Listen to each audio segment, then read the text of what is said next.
Simbolismo ou literalismo? Qual é a interpretação das Escrituras? A questão da interpretação dos escritos bíblicos é de grande importância.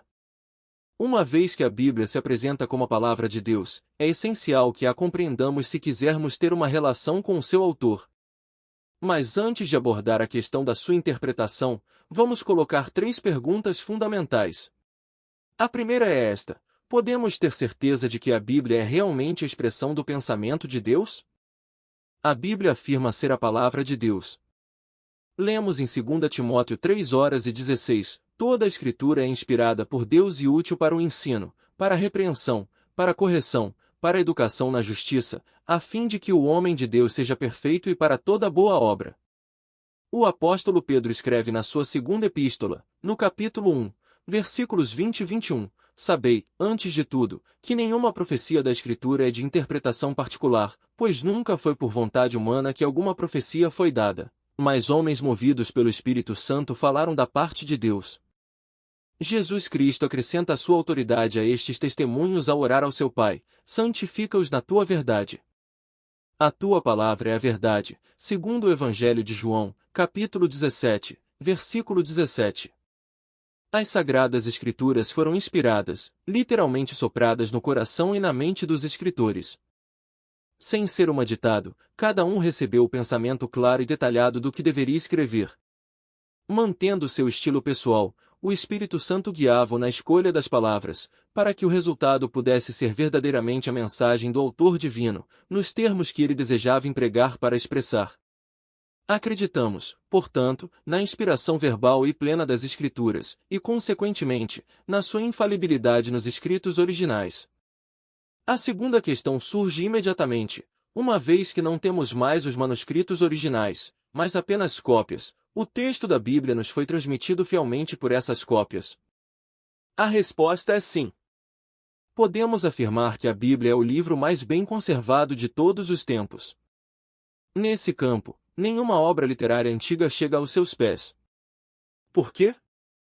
Porque milhares de copistas, de todas as épocas e de todos os lugares, dedicaram a sua vida a recopiar este livro, seja o Antigo ou o Novo Testamento.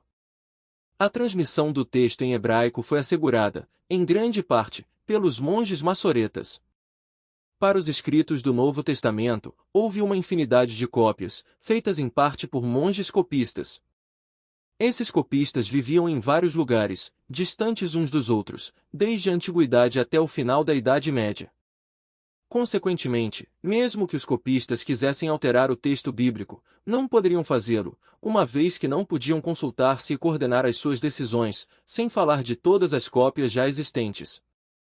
E na massa destes cerca de 12.000 manuscritos de várias partes dos textos bíblicos, a sua uniformidade é superior a 99%. Os rolos descobertos em 1947 perto do Mar Morto trouxeram a prova formal de que os textos hebraicos permaneceram intactos até a menor letra por mais de 2.000 anos. É por isso que podemos afirmar que os textos hebraicos e gregos à nossa disposição hoje são o reflexo perfeito dos originais. Além disso, o próprio Deus fez a promessa solene de preservar a sua palavra para sempre. Os céus e a terra passarão, mas as minhas palavras não passarão. Chega-se então à última pergunta: esses escritos foram traduzidos fielmente para que possamos compreendê-los em todas as nossas línguas atuais? Mais uma vez, podemos dizer sim. Podemos afirmar que, se a tradução desses textos hebraicos ou gregos for feita de acordo com as regras gramaticais e sintáticas reconhecidas, ela é a palavra de Deus nessa língua. Dependendo da versão, encontraremos palavras trocadas ou sinônimos, mas o significado será o mesmo. Vamos, portanto, partir do princípio de que temos nas nossas mãos uma tradução fiel da Bíblia.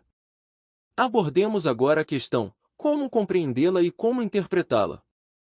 Acreditamos que é essencial interpretar a Bíblia de acordo com as regras e normas pelas quais se traduziria qualquer outro livro.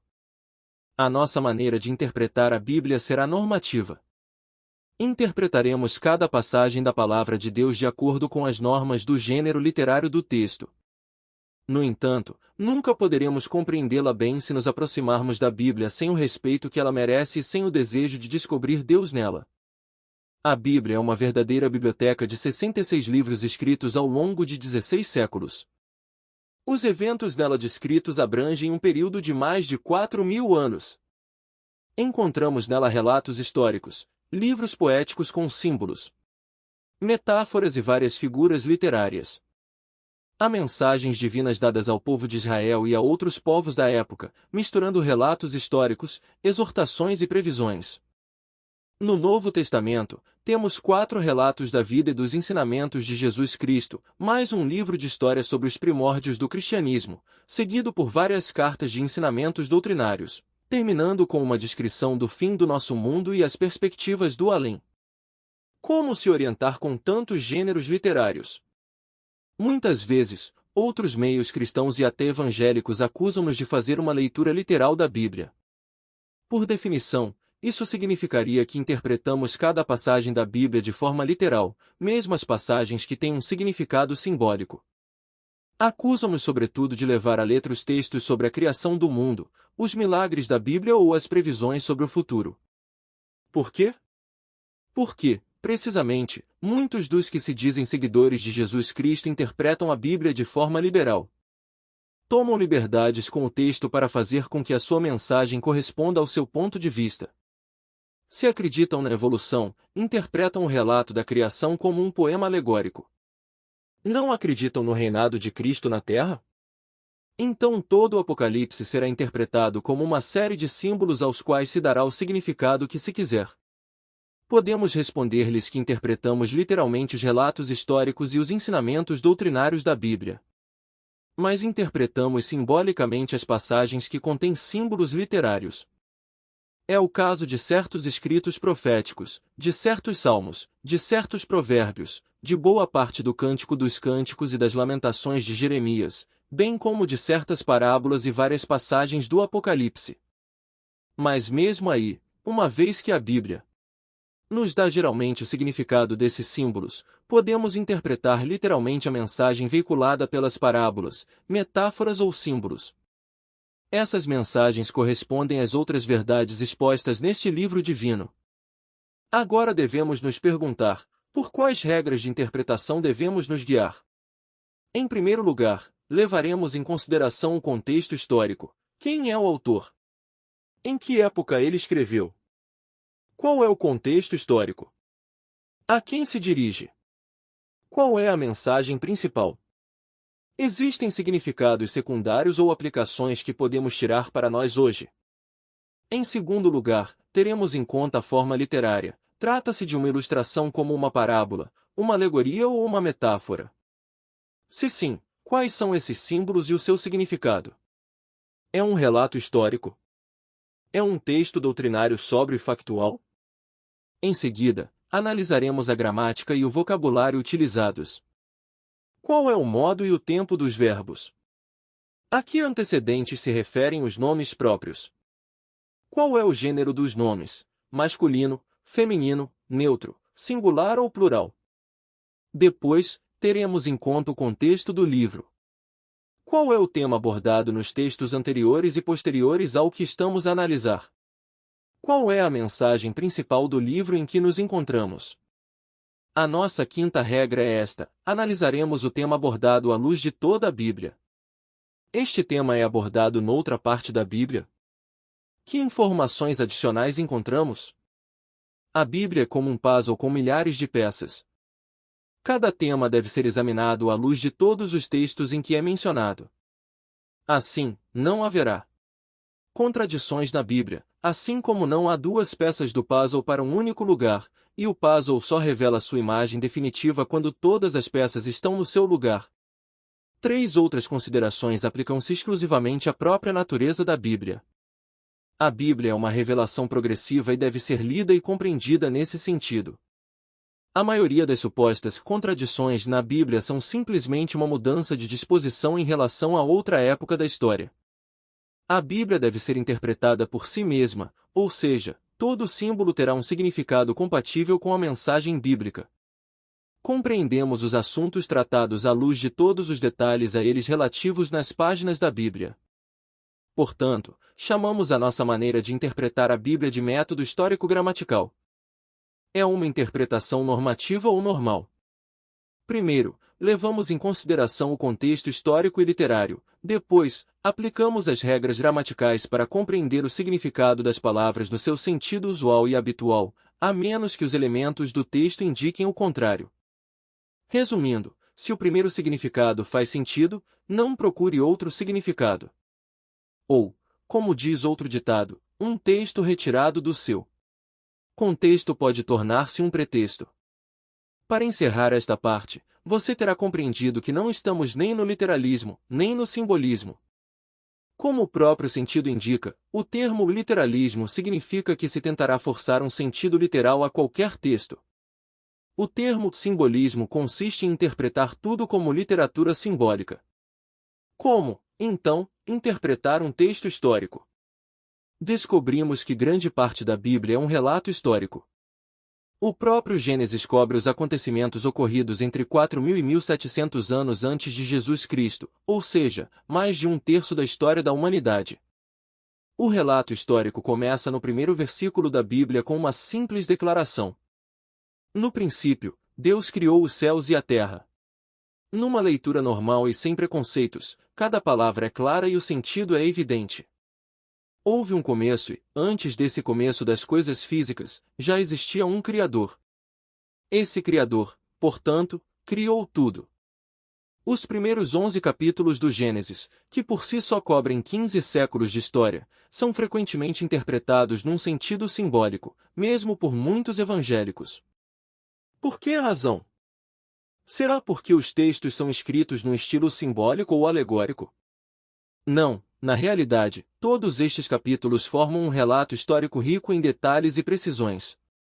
Então, por que tratar os 2 primeiros capítulos da Bíblia como poesia ou alegoria? É porque alguns evangélicos pensam que é preciso harmonizar este relato com a tese da evolução do universo, da Terra e das espécies vivas. Uma vez que a hipótese da evolução requer um período muito longo, cerca de 15 mil milhões de anos, eles pensam que os 6 dias da primeira semana devem ser entendidos como longos períodos. No entanto, no texto de Gênesis 1, cada dia é delimitado por um fim de tarde e um início de manhã, ou, em linguagem científica, pela rotação da esfera terrestre. Aqui chegamos ao cerne da questão da interpretação da Bíblia. Devemos interpretá-la de acordo com o que ela diz ou para harmonizá-la com as hipóteses da moda. Há alguns anos, o relato do Gênesis em hebraico foi submetido a eruditos do hebraico bíblico que não eram evangélicos e não tinham qualquer preconceito. Foi-lhes pedido que analisassem o texto de Gênesis 1 e dessem a sua opinião especializada. Eles responderam: o autor escreveu um relato histórico em termos precisos. É óbvio que o autor acreditava literalmente no que escrevia e esperava que os seus leitores também acreditassem. Um relato histórico é, portanto, escrito para ser tomado literalmente. Qualquer historiador digno desse nome escreve a história literalmente, usando datas e nomes próprios. Nem me passaria pela cabeça que os seus leitores pudessem interpretar o seu texto num sentido simbólico. O mesmo se aplica à Bíblia. Mesmo que se seja um adversário da Bíblia, deve-se ser honesto o suficiente para dizer, pessoalmente, não acredito na veracidade da Bíblia, mas devo admitir que a Bíblia faz um relato histórico sóbrio e detalhado da origem de todas as coisas. O relato de Gênesis 1 a 11 é ainda mais fundamental porque a cronologia é muito precisa. Em Gênesis 5, o relato genealógico de uma linhagem permite datar os acontecimentos desde a criação até ao dilúvio, ou seja, um período de 1.500 anos. O relato histórico do Antigo Testamento, desde Gênesis até ao livro de Esther, centra-se essencialmente no povo de Israel e no seu país. Mas o relato está repleto de alusões a eventos que ocorreram em outros países e que afetaram a vida de Israel. A precisão dos locais geográficos, a exatidão das genealogias e os inúmeros nomes próprios demonstram que o relato histórico da Bíblia é de grande qualidade, em comparação com os relatos históricos redigidos por outros povos e civilizações da mesma época. Tal como qualquer outro documento, um relato histórico é interpretado literalmente. Na Bíblia, a história está intimamente ligada à doutrina. Acima de tudo, a Bíblia é o livro onde Deus se apresenta aos homens. Portanto, ela contém muitos ensinamentos. Chamamos esses ensinamentos de doutrina. O Senhor Jesus e o apóstolo Paulo fundaram e ilustraram muitos dos seus ensinamentos por meio dos relatos históricos do Gênesis. Aqui está um primeiro exemplo. Jesus apresenta-se como o mestre do sábado, demonstrando que o dia de descanso foi criado para o homem. Ele trabalha 6 dias e descansa no sétimo, e Jesus baseia o seu argumento na primeira semana, a da criação. Se os 6 dias da criação não fossem dias verdadeiros, então o princípio da semana de 7 dias não teria qualquer sentido. Em Mateus 19, Jesus proclamou que a relação do casamento foi concebida pelo Criador como uma relação entre um homem e uma mulher. O vínculo conjugal não deveria ser quebrado. Em Timóteo 2, o apóstolo Paulo demonstra que a mulher foi criada para ser ajuda semelhante ao homem e que foi seduzida pela tentação no jardim do Éden. Em Romanos 5, Paulo traça a origem da natureza pecaminosa e da condenação do homem à queda moral de Adão no jardim do Éden. A salvação da humanidade repousa sobre outro ato histórico, o da morte e ressurreição de Jesus. Se o relato do jardim do Éden é um mito, a morte de Jesus não tem razão de ser. Na Epístola aos Hebreus, capítulo 11, cujo tema é a fé, o autor especifica que tudo que é visível foi criado a partir do invisível. Essa fé em Deus levou Abel a oferecer um sacrifício agradável a Deus, levou Abraão a deixar sua casa para partir para uma terra prometida. A fé de Sara permitiu-lhe ter um filho, Isaque, na sua velhice. Há muitos outros exemplos de fé na vida das personagens do Antigo Testamento. Se esses acontecimentos fossem apenas mitos, então o relato em Hebreus 11 seria falso e inútil. Acima de tudo, a sua mensagem sobre a realidade da fé induziria as almas a uma falsa segurança espiritual. Isso seria obra de um espírito criminoso. Através de muitos outros exemplos, podemos concluir que a doutrina apresentada na Bíblia está intimamente ligada a uma interpretação literal dos relatos históricos. Agora, abordemos a questão: como interpretar as previsões e profecias da Bíblia? De facto, os escritos proféticos ocupam um lugar importante na Bíblia. Podemos citar todos os livros do Antigo Testamento, de Isaías a Malaquias, além de alguns capítulos dos Evangelhos e o livro do Apocalipse no Novo Testamento. No Antigo Testamento, trata-se, sobretudo, da situação moral e espiritual do povo de Israel no momento em que Deus lhe fala através de um profeta. Geralmente, o profeta denuncia o pecado e chama o povo ao arrependimento. O texto é interpretado literalmente em relação ao seu contexto histórico.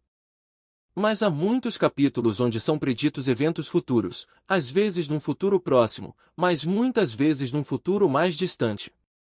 A maioria das previsões distantes dizem respeito ao dia do Senhor, o momento final da história humana em que Deus se revelará visivelmente e pessoalmente para reinar sobre a terra. O Senhor dá grande importância às suas previsões. Numa passagem famosa em Isaías, capítulo 42, o Senhor convoca todos os povos a virem perante ele, trazendo os seus ídolos mudos e sem vida. Ele então lhes faz a pergunta: que Deus pode, como eu, prever os acontecimentos futuros e levar a cabo as suas previsões? Digam-me se conhecem outro Deus capaz de fazer isso. Vocês mesmos sabem que não há outro Deus como eu. Ele termina com este apelo comovente: voltem-se para mim e sejam salvos, pois eu sou o único Deus e não há outro. Uma vez que as previsões da Bíblia são uma prova conclusiva da existência e do poder do Deus único, elas devem ser compreensíveis e devem cumprir-se literalmente para serem credíveis. Até hoje, cerca de 70% das previsões contidas no texto bíblico foram cumpridas. Mesmo que a maioria seja dada em linguagem figurativa, o seu significado é perfeitamente compreensível para quem as considera. Para interpretá-las, faremos as seguintes perguntas: quem escreveu a profecia? Qual é o seu tema? A quem se refere? Já se cumpriu? Foi desenvolvida ou explicada no Novo Testamento? Onde se pode encaixar nos eventos futuros? Para dar ainda mais credibilidade a estas previsões, Deus fez com que existisse uma espécie de paradoxo no seu cumprimento, para que a sua realização fosse verdadeiramente providencial. Aqui estão alguns exemplos de previsões e suas realizações. Em Gênesis, capítulo 3, versículo 15, está previsto que a descendência da mulher esmagará a cabeça da descendência da serpente, mas que esta ferirá o calcanhar da descendência da mulher. Vemos aqui que haverá uma luta, mas que a descendência da mulher terá a vitória final. Posteriormente, em Isaías, capítulo 7, versículo 14, está previsto que o Messias enviado por Deus nascerá de uma virgem. Ao nascer da Virgem Maria, Jesus é, portanto, a descendência da mulher. A serpente, ou o diabo, feriu o calcanhar de Jesus, ao conspirar a sua morte, mas Jesus ressuscitou. Mas a descendência da serpente, o anticristo, que se revelará no fim dos tempos, será lançada no lago de fogo para a eternidade. A cabeça esmagada da serpente significa a sua morte eterna. Existem centenas de profecias sobre a vinda e a vida de Jesus Cristo.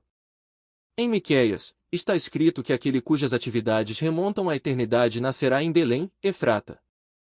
Em Isaías, ele é chamado de rebento ou descendência de Isaí, pai de Davi. No Salmo 22, temos muitos detalhes da crucificação de Jesus Cristo, incluindo várias palavras que ele proferiu na cruz, previsões que datam de vários séculos antes da invenção da crucificação. Em Isaías 53, é dito que Jesus morrerá entre os malfeitores, mas que terá o seu túmulo entre os ricos. Depois de dar a sua vida pelo pecado, prolongará os seus dias, portanto, a sua ressurreição, e intercederá e obterá a salvação de muitos pecadores. Quanto aos grandes impérios que marcaram a história do mundo, no segundo capítulo do seu livro, Daniel prediz que o Império Babilônico será seguido pelo dos Medos e Persas, depois pelo Império Grego e, finalmente, pelo Império Romano, império que o Filho do Homem destruirá com o seu regresso para reinar sobre a terra. Algumas previsões relativas a Israel se realizaram em nosso tempo, como o renascimento do Estado de Israel em seu país em 1948, previsto em Isaías, capítulo 66, versículo 8, ou ainda a reunificação da cidade de Jerusalém, prevista no Salmo 122 e realizada em 1967.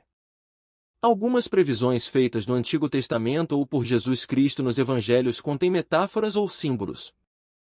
Mas, ao ler atentamente todas as passagens proféticas, esses símbolos são quase sempre definidos pela própria Bíblia, o que nos permite compreender com precisão a ideia por trás do símbolo. De um modo geral, se uma previsão não é perfeitamente clara, evitamos ser dogmáticos sobre o seu significado. Para concluir esta parte sobre a interpretação das previsões, é matematicamente impossível que todas estas previsões se tenham cumprido até ao mais ínfimo pormenor. Em outras palavras, as previsões da Bíblia são uma das provas mais poderosas de que ela é realmente a palavra inspirada por Deus. Vamos agora à interpretação das passagens simbólicas. Em nossos círculos, que valorizam uma interpretação literal das Escrituras, poderíamos pensar que seria proibido interpretar uma única linha da Bíblia simbolicamente. Para sermos justos e precisos, acreditamos que certas verdades são expressas por símbolos, mas o seu significado é literal. Isaías teve uma visão do trono de Deus, os profetas tiveram muitas visões que descreveram em detalhes. O apóstolo João recebeu em visão todo o conteúdo do livro do Apocalipse. No entanto, todas essas visões são construídas, são claras e têm um significado preciso. O Deus da Bíblia disse a esses profetas para escreverem e conservarem o relato dessas visões, pois elas diziam respeito a um tempo futuro. Os autores descreveram cenas e personagens que nenhum homem jamais viu, usando as palavras à sua disposição, mas as suas descrições são precisas e dignas de confiança. No Apocalipse, do céu, o apóstolo João descreve as 3 séries de julgamentos divinos com grande precisão. Neste livro, encontramos períodos precisos. O período mais mencionado é o de 3 anos e meio. É expresso na forma de 42 meses, 1260 dias ou um tempo, tempos e metade de um tempo. É também por isso que, quando em Apocalipse 20, Jesus desce do céu para reinar durante 1000 anos, não há razão para questionar o valor literal deste número. Nesse mesmo capítulo 20, é especificado que o período de 1000 terminará com a batalha de Gog e Magog, seguida do juízo do grande trono branco. Aqui, como em outros lugares, aplicamos o princípio: se o primeiro sentido faz sentido, não procure outro sentido. Um belo exemplo de uma passagem simbólica com um sentido literal encontra-se em Apocalipse 12. Uma mulher, envolta pelo sol, com a lua sob os pés e uma coroa de 12 estrelas na cabeça, sente as dores do parto. À sua frente, um dragão com 7 cabeças e 10 chifres está pronto para devorar seu filho assim que nascer. Ela dá à luz um filho, que deve pastar todas as nações com um cetro de ferro. Esta criança é levada para Deus e para o seu trono. A mulher foge para o deserto, para um lugar preparado por Deus, onde será alimentada durante 1260 dias. Graças às passagens paralelas da Bíblia, podemos compreender esta visão. De acordo com os sonhos de José em Gênesis, o sol, a lua e as 12 estrelas representam o pai, a mãe e os irmãos de José, ou seja, o povo de Israel. A jovem que dará à luz a criança será, naturalmente, a Virgem Maria, mas aqui ela representa o povo de Israel, por meio do qual virá o Messias. A criança deve reinar sobre a terra como soberano num tempo futuro, é claramente Jesus Cristo. A criança é protegida do dragão, lembrando que Jesus foi libertado dos desígnios mortíferos de Herodes ao nascer. Ele viveu na terra, morreu e ressuscitou e subiu ao céu para Deus. Então a mulher, representando o povo de Israel, será protegida e alimentada por Deus num lugar preparado, durante 3 anos e meio, até ao fim da tribulação. Nesse momento, Jesus descerá do céu para libertar o seu povo e estabelecer o seu reino. É assim que a Bíblia contém as chaves dos símbolos que são usados para que possamos interpretar a Bíblia pela própria Bíblia. Pode ser usada uma linguagem simbólica, mas as previsões são reais. Para terminar a nossa conferência com uma nota mais leve, falando de simbolismo, o livro por excelência é sem dúvida o Cântico dos Cânticos. Neste supremo canto de amor, composto por Salomão na sua juventude, há muitas metáforas, comparações e figuras literárias, de acordo com o costume literário do Médio Oriente 1000 anos antes de Jesus Cristo. Para descrever a beleza da Sulamita, a jovem camponesa por quem Salomão se apaixonou perdidamente, ele usa comparações que as jovens de hoje não apreciariam. Para descrever a beleza da Sulamita, a jovem camponesa por quem Salomão se apaixonou perdidamente, ele usa comparações que as jovens de hoje não apreciariam. Assim, a doçura do seu olhar é comparada a uma pomba, o seu cabelo encaracolado é comparado a um rebanho de cabras, a regularidade e a redondeza dos seus dentes são comparadas a um rebanho de ovelhas tosquiadas, os lábios são um fio carmesim, as bochechas são como metade de uma romã, o pescoço é como a torre de David. Quanto ao jovem Salomão, ele é comparado a uma macieira, etc. Essas comparações simbólicas eram a linguagem do amor e da admiração.